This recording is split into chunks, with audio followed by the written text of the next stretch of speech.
জনগণনা 2027কে আরও সহজ ও ডিজিটাল করতে স্বগণনা প্রক্রিয়ায় অংশ নিলেন আগরতলা পুর নিগমের মেয়র দীপক মজুমদার।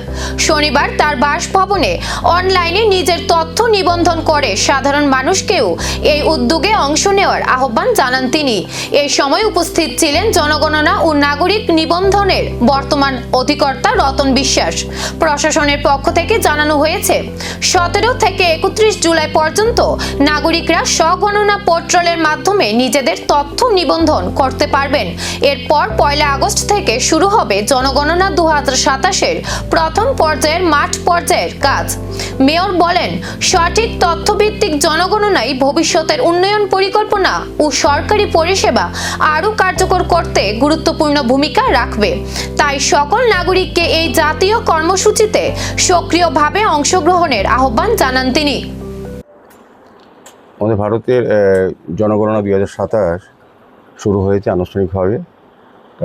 সারা দেশব্যাপী, সারা রাজ্যে, আমাদের শহরেও জনগণনা কাজ শুরু হবে। তা দীর্ঘ 15 বছর পরে 2021 সালে শেষ জনগণনা হয়েছিল ভারতবর্ষে। এবার নতুন করে 2027কে সামনে রেখে আমাদের সারা ভারতবর্ষব্যাপী জনগণনা শুরু হচ্ছে।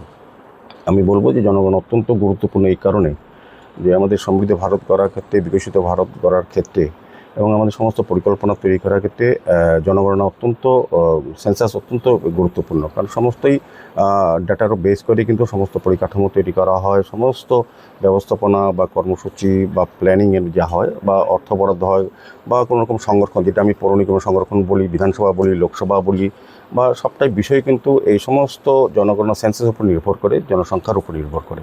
সমস্ত বাজেট বরাদ্দ বলুন বা অর্থ বরাদ্দ বলুন, বিভিন্ন স্কিমগুলি যদি আমাদের তৈরি হয় সেগুলো কিন্তু সেন্সাসের উপর নির্ভর করে, ভিত্তি করা হয়। জনগণনার উপরে, জনসংখ্যার উপরে সমস্ত স্কিম তৈরি হয়। কাজে আমার মনে হয় যে এটা অত্যন্ত গুরুত্বপূর্ণ। আগরতলা শহরবাসীর কাছে আমার আবেদন থাকবে, আমাদের রাজ্য সরকার, আমাদের দেশের তরফ থেকে, আমাদের সরকার তরফ থেকে আমাদের